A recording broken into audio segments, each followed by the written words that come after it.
से हम पीड़ित हैं, जबकि उपाय कितना आसान है।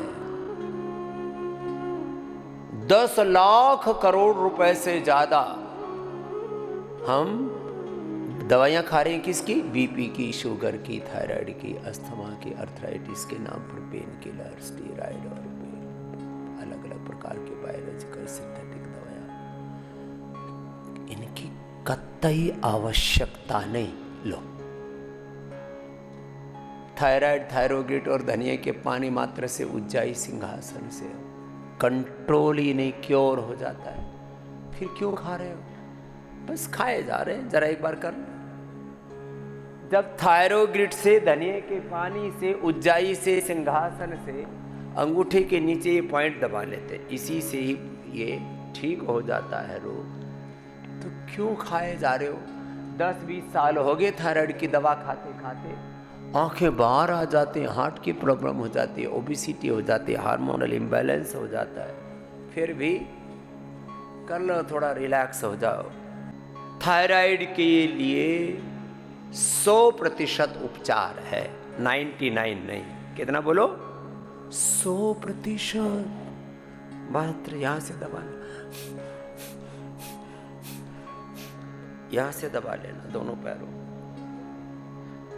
खुद दबा लेना, दूसरे से दबा लेना। लो, सारे देश की, दुनिया की, मैं कहता हूं इस बात को कई बार, एक सनातन धर्म का सच्चा सन्यासी सारे संसार को रोग मुक्त कर सकता है, दुख मुक्त कर सकता है। हिंसा, झूठ, बेईमानी, दुराचार, अनाचार, व्यभिचार, अशुचिता, असंतोष, विलासिता, आत्मिकता, नास्तिकता, सारे संसार को समस्त दुखों से मुक्त कर सकता है। जो लोग पूछते हैं ना, सनातन धर्म क्या है? This is the power of Sanatan Dharma. यह है सनातन धर्म का सामर्थ्य, इतनी बड़ी ताकत। और हम सब सनातन धर्मी, ऋषियों की संतानें, इन पापियों के चक्कर में पड़ के अपने तन मन धन जीवन को तबाह कर रहे हैं, अपने आप को दरिद्र बना लिया हमने। पूरी दुनिया में सबसे ज्यादा बड़ा व्यापार एक है दवा का और दूसरा हथियार का। दवा का तो समाधान मैंने बता दिया है, हथियार का भी बता देंगे। हमारे चित्त में अवतरित हो चुका है, लेकिन उसको अभी प्रकट नहीं करेंगे, वो बड़ा खतरनाक है। लेकिन क्या जरूरत है बीपी की दवा खाने की, शुगर की, थायराइड की, कोलेस्ट्रॉल की दवा खाने की, जब तुम्हारे पास में आयुर्वेद की सर्वश्रेष्ठ औषधियां उपलब्ध हैं। हमने तो मात्र धनिया का पानी, त्रिकुटा, बहेड़ा खिला करके, कपाल भाती, उज्जाई, सिंहासन, ये पॉइंट, और बस थोड़ा परहेज करा के थायराइड ठीक कर दी। लौकी का जूस, मुक्तावटी खिला करके, बीपी ग्रिड खिला करके बीपी से लोगों को मुक्त कर दिया। एक दो नहीं, लाखों करोड़ों प्रमाण है। मधुनाशिनी, मधुग्रिड खिला करके लोगों को नॉन डायबिटिक कर दिया। Type 1, type 2, type 3 diabetes, diabetes के लिए ये पॉइंट है। Type 1, type 2, type 3 diabetes, diabetes के कारण से जिनकी आंखें चली गई थी, उनकी आंखें ठीक कर दी आई ग्रिड से। किडनियां फेल हो गई थी, रीनो ग्रिड से किडनी ठीक कर दी। ब्रेन नर्वस सिस्टम जिनका गड़बड़ा गया था, उनको ठीक कर दिया हमने, किससे? न्यूरोग्रिड, इम्यूनोग्रिड से। डायबिटीज और डायबिटीज के कॉम्प्लिकेशन, यही तो दवाई खाते। कोलेस्ट्रॉल के लिए तो हमारे पास 10 चीजें हैं। मात्र गर्म पानी पीने से, गुनगुना पानी पियो, कोलेस्ट्रॉल जिंदगी भर नहीं बढ़ सकता, और मोटापा भी नहीं बढ़ेगा, बॉडी का मेटाबॉलिज्म भी अच्छा नहीं होगा, वो अच्छा रहेगा। और खास करके जिनको ओबेसिटी है, जिनका जो है वात दोष और कफ दोष बढ़ा है, उनके लिए परम औषधि। लहसुन खाने मात्र से कोलेस्ट्रॉल ठीक रहता है। जो लहसुन नहीं खाते, लहसुन प्याज दोनों कोलेस्ट्रॉल को नियंत्रित करते हैं। जब बहुत खून गाढ़ा हो जाए तो दोनों को कूट करके इसमें थोड़ा हनी मिला करके दे। मात्र अर्जुन की छाल, दालचीनी पीने मात्र से छोड़ो ना। गोधन अर्क पीने से 100 से ज्यादा बीमारियों और कैंसर से हम बच जाते हैं। बोलो गौ माता की जय। लो, हम करें गौ माता से क्या होगा? गौ माता से सारा देश कैंसर से बच जाएगा, मोटापा से बच जाएगा, अलग अलग प्रकार के टॉक्सिन्स, ऑक्सीजेंस, अलग अलग प्रकार के शरीर के अंदर जो तुमने कचरा इकट्ठा कर रखा है, वो सारा खतरा टल जाएगा। लो, गोधन अर्क पीने से कोलेस्ट्रॉल नॉर्मल हो जाता है। रेडीमेड में हमने लिपिडोम दे दिया और कोलो गार्लिक दे दिया, लौकी घनबटी दे दी। कल एक बहन बता रही थी मेरा कोलेस्ट्रॉल बढ़ गया, मेरा SGOT SGPT बढ़ गया, प्रेग्नेंट थी, 400-500 तक SGOT SGPT चला गया, शुगर 350 चला गया। डॉक्टर ने बोले अब तो दवा देंगे तो बच्चे को नुकसान होगा, बच्चा मर सकता है, इसलिए तुम अबॉर्शन करवा लो। और अपने पेट में, अपनी कोख में अपने बच्चे को कत्ल करना, ये माताओं बहनों को ये जो इसका जो दर्द होता है, उसकी जो वेदना पीड़ा होती है, ट्रॉमा होता है ना, उससे निकल नहीं पाती माताएं बहनें जिंदगी भर। उसने अपना मधुनाशनी ली, खीरा करेला टमाटर का जूस पिया, उसका शुगर नॉर्मल आ गया। SGOT SGPT 500 था, नीलम कुछ नाम था बहन का, उसके नाम पेपर में लिखा हुआ है, योगग्राम में जाता, परसों की बात है, नॉर्मल आ गया। जब हमारे पास में रीनोग्रिट है तो किडनी ट्रांसप्लांट क्यों? जब लिवोग्रिट है तो लिवर ट्रांसप्लांट क्यों? घुटने बदलाने की जरूरत क्या है जब हमारे पास में पेडानिल गोल्डो ऑर्थोग्रिट है?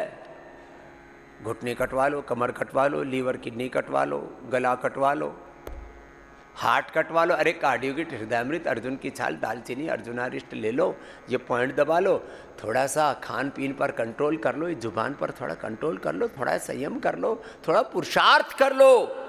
ऑपरेशन कराओगे तो हार्ट चलेगा मुश्किल से 2-3 अधिकतम 5 साल। 5 साल के बाद में 99 नहीं 100% लोगों को 3 से 5 साल, किसी को तो 2 ही साल में दोबारा स्टंट डालना पड़ता है। ये पूरे वर्ल्ड की हिस्ट्री है, कोई बनावटी मिलावटी कोई डराने वाली बात नहीं कर रहा हूं। तो भाई जब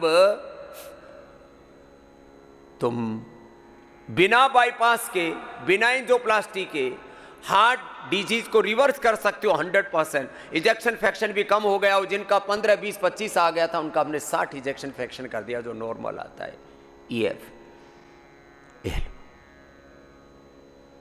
पार्किंसंस, अल्जाइमर, डिमेंशिया जैसे रोग जिनकी पूरी दुनिया में कोई दवाई नहीं थी, हमने मेधावटी, मेमोग्रिट, ओमेगा दे करके, सुबह सुबह गाय का घी पिला करके उसको ठीक कर दिया है। किसको? पार्किंसंस, अल्जाइमर, डिमेंशिया, ऑटिज्म को। ये दुनिया के इतिहास की पहली घटना है। ये कार्य कोई गोरी चमड़ी करने वाला कोई करता तो अब तक तो कम से कम उसको 100 नोबेल पुरस्कार मिल चुके होते। इतना नोबेल कार्य पतंजलि योगपीठ से संपादित हुआ है। पार्किंसंस, अल्जाइमर, डिमेंशिया, ऑटिज्म और बहुत खतरनाक बीमारी है छोटे छोटे बच्चों में, मस्कुलर डिस्ट्रॉफी, MND प्रारंभिक अवस्था में ठीक हो जाता। भाई देखो ये 100% हमने किया है और पूरे एविडेंस के साथ हम कोई बात कहते हैं। हमारे साथ करोड़ों लोग जुड़े,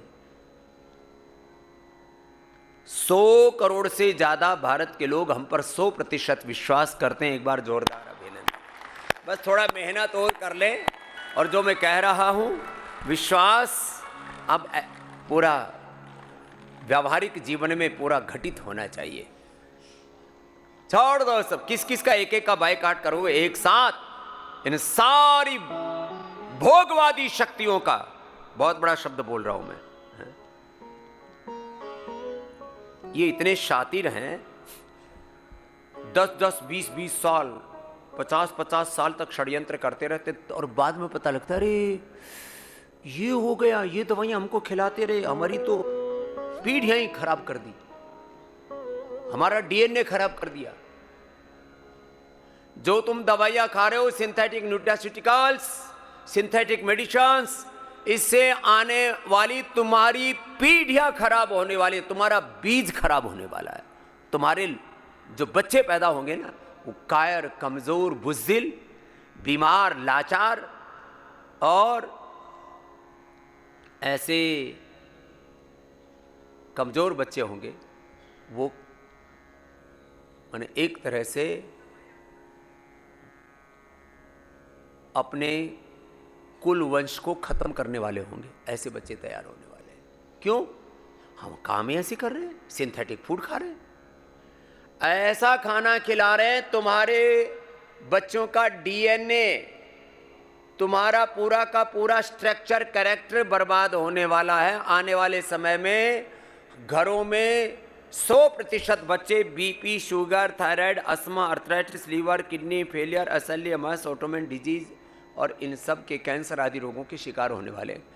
ऐसे आप सोच करके कितना खराब लगता है कि वो दिन भी आएगा आने वाले 25-50 वर्षों के बाद, जब हर घर में हर व्यक्ति इन्हीं बीमारियों से पीड़ित होगा। BP, sugar, thyroid, asthma, arthritis, liver, kidney failure, SLE, MS, MND, cancer, बेमौत मरेंगे। ऐसा वक्त क्या देखना चाहते हो आप? एक साथ इन सारे भोगवादी शक्तियों का बहिष्कार करो। हमें किसी की परवाह नहीं, इतने मजबूत बनो हमें किसी के साथ की जरूरत ना पड़े, हम दुनिया को उभार सकें, इतने शक्तिशाली बने। इसको कहते हैं स्वदेशी का, स्वावलंबी का, आत्मनिर्भरता का दर्शन।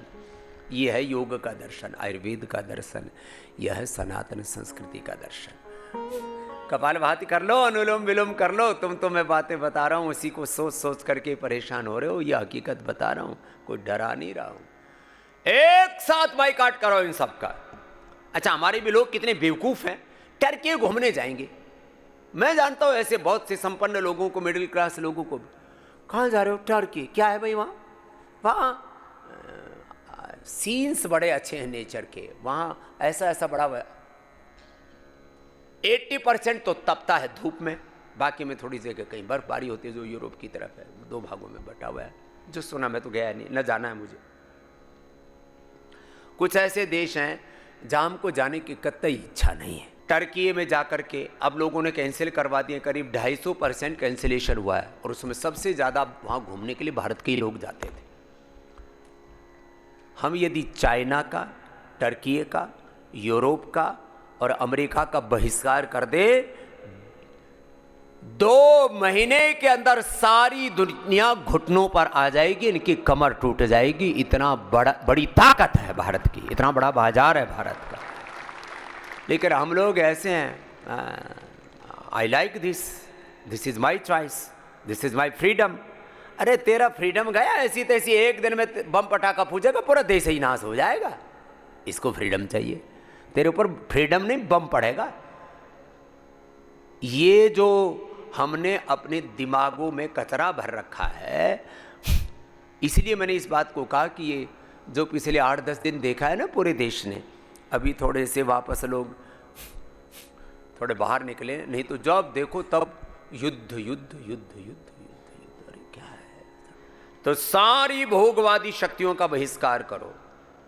99% तुम्हें इनकी जरूरत नहीं है, और यदि 1% उनकी जरूरत है किसी संदर्भ में, तो उनको हमारी 100% जरूरत है। हमारे बिना वो उनका वजूद ही नहीं रह सकता। ये हालात है। तो भाई क्यों दवा खा रहे हो फालतू की? सारा देश यदि योग को, आयुर्वेद को, नेचुरोपैथी को अपना ले तो पूरी तरह से हम रोग मुक्त हो सकते हैं। कुछ इमरजेंसी केसेस हैं जिनको कहीं थोड़ी बहुत ज़रूरत पड़ सकती है हॉस्पिटलों की, डॉक्टरों की। ज़्यादा हॉस्पिटल होना, ज़्यादा डॉक्टर होना, बीमार होकर के हॉस्पिटलों की, डॉक्टरों की, मेडिकल स्टोर की, ड्रग माफियाओं, मेडिकल माफियाओं की जीडीपी बढ़ाना, ये विकास की निशानी नहीं, ये विनाश की निशानी है।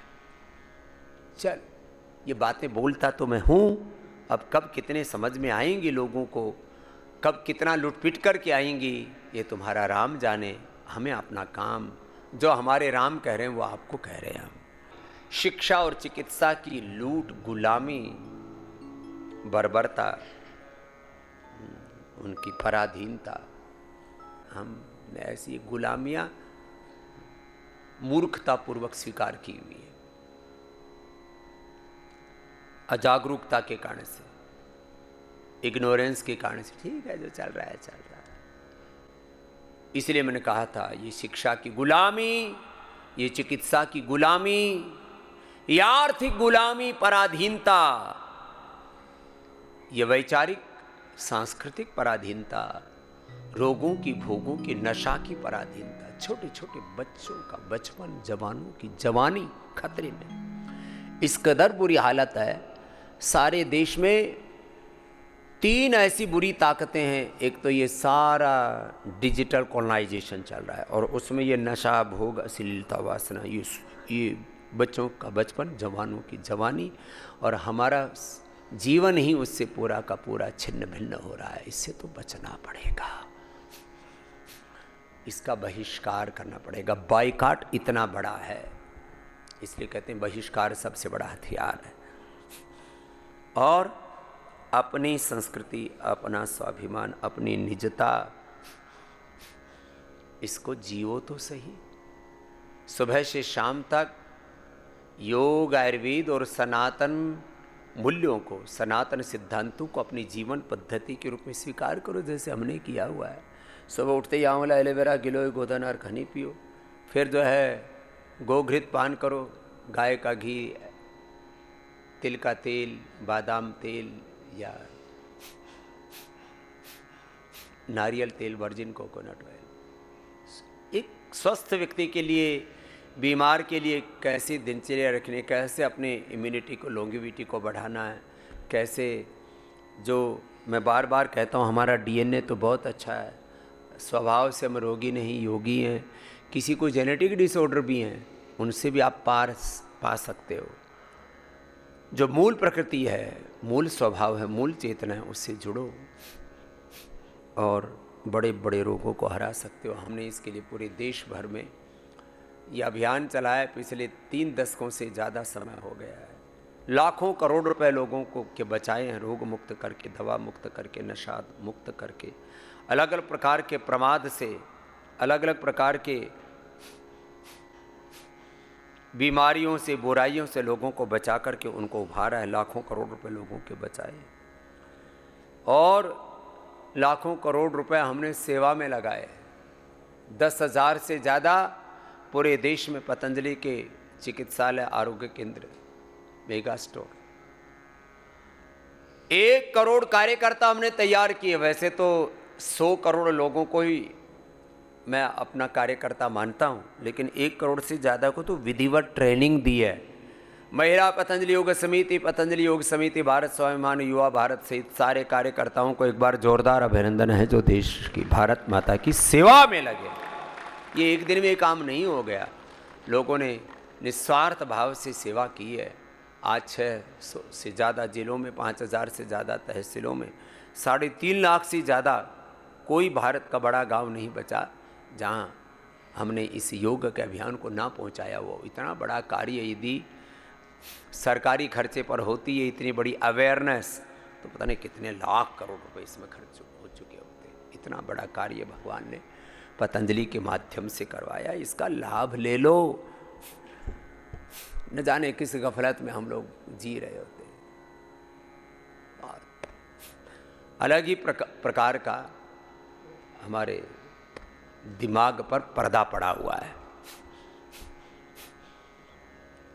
इसलिए भौतिक रूप से, आध्यात्मिक रूप से, भीतर के, अंतर के पट खोल रहे तो गोपी बोलेंगे, हरि मिलेंगे, गुरु मिलेंगे, भगवान मिलेंगे। तो ये अंदर के जो हमने दिमाग पर पर्दा डाल रखा है, उसको हटाना पड़ेगा।